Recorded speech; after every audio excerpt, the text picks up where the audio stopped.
Welcome to the Investment Risk Management Master Class, Module 4. I will be your host, Scott Shelley. I am the CEO of Apollo Risk Management and the creator of the Protect and Prosper portal. Within this module, we will be discovering structured contracts and learning why they are a superior asset class in managing portfolio risk. Within this module, we are going to learn about structured contracts and how they work with investment risk management. We're going to learn what they are, how they work, and why they are a superior asset class when mitigating investment risk. Structured contracts are financial contracts issued by institutions such as investment or brokerage firms, banks, and insurance companies. The purpose of a structured contract is to provide a means to harvest interest or investment gains from markets while providing principal protection or contractual limits on market losses. The contract holder is agreeing to potentially limit their upside for downside protection. Structured contracts are designed in such a way that they have a structured contract term. This can be anywhere from 13 months to 15 years. Most contracts will provide multiple index options in which to harvest gains from, both broader indexes like the S&P 500 or NASDAQ, but also proprietary indexes from firms like Goldman Sachs, JP Morgan, Fidelity. Because of the vast index options available to us, our team is able to build incredibly diverse portfolios, completely risk-off. Structured contracts are going to have structured formulas for calculating gains. They're going to have structured payouts, not all, but some, and they're going to have contractual protection, either partial or full loss protection on the principal. Structured contracts are going to provide financial protection through three primary provisions. A buffered loss, meaning the institution will capture the first 15% of loss and the investor will take on any loss beyond that.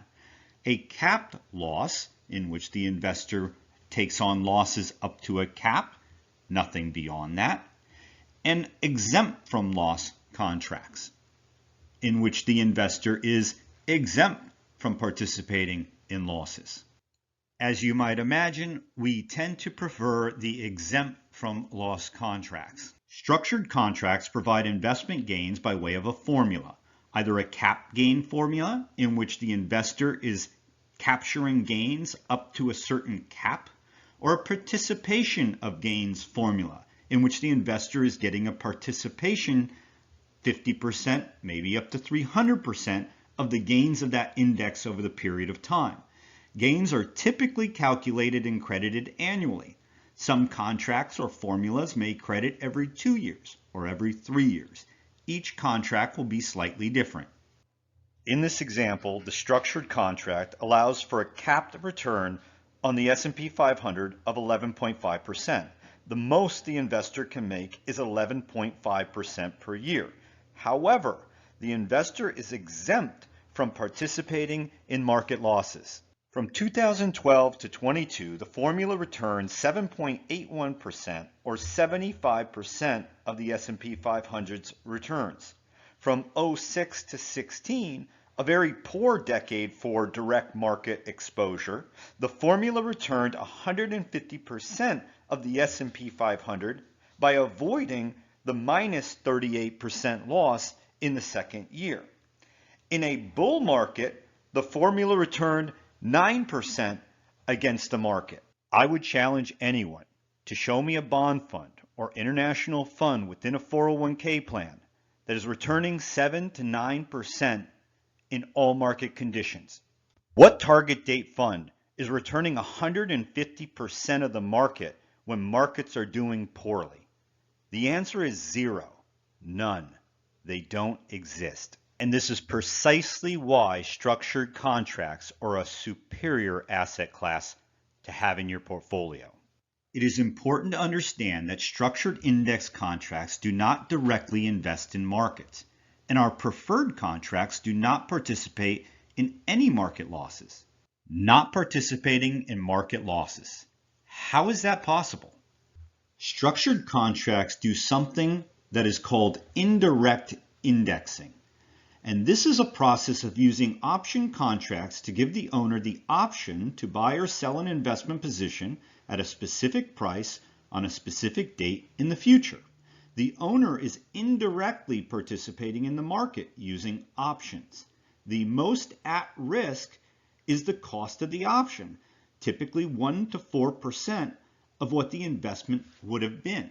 And so, if the investor has an option to purchase an index at $86, and at the end of the year the index is 104, they exercise that option and capture the gain.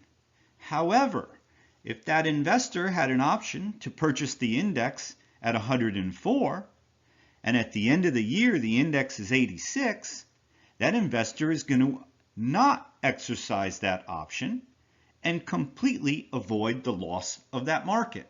And so behind the scenes, the issuer of the contract is using options to harvest gains from markets without putting the investor's money at risk in the market.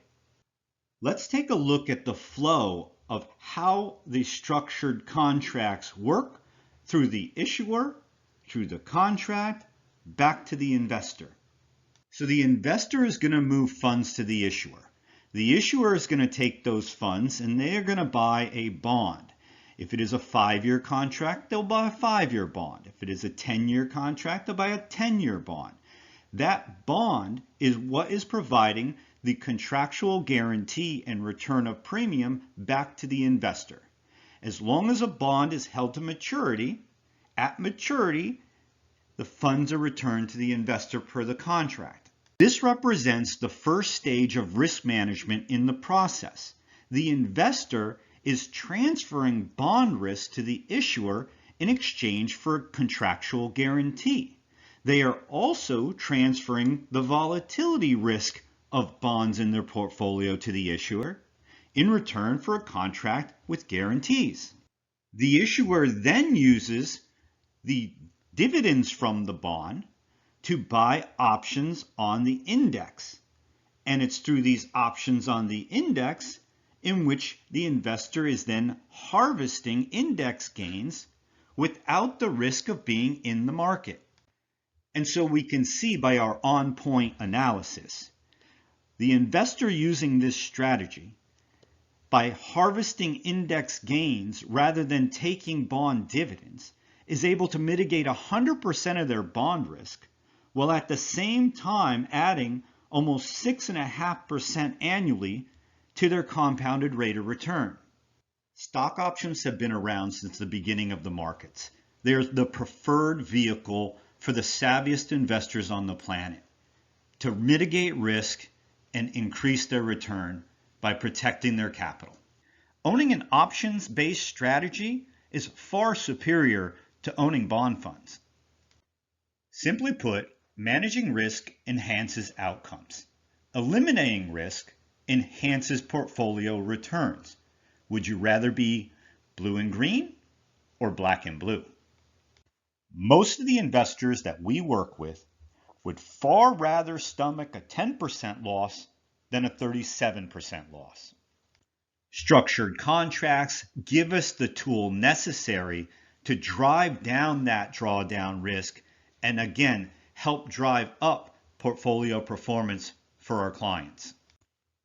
Unlike mutual funds, index funds, and target date funds, structured contracts can be issued with no fees. Most of the contracts that we work with will have anywhere from 0 fee to 1.25% annually. By using 0 fee contracts, we are now able to control the overall cost of a client's portfolio and drive those fees down by 30 to 50%. As we bring this module to an end, I'm going to leave you with this as it relates to fees. The stocks, bonds, mutual funds, index funds, these are a pay-to-play model. There's no guarantee for success. The fee is for access to these investments. With structured contracts, You have a fee for protection.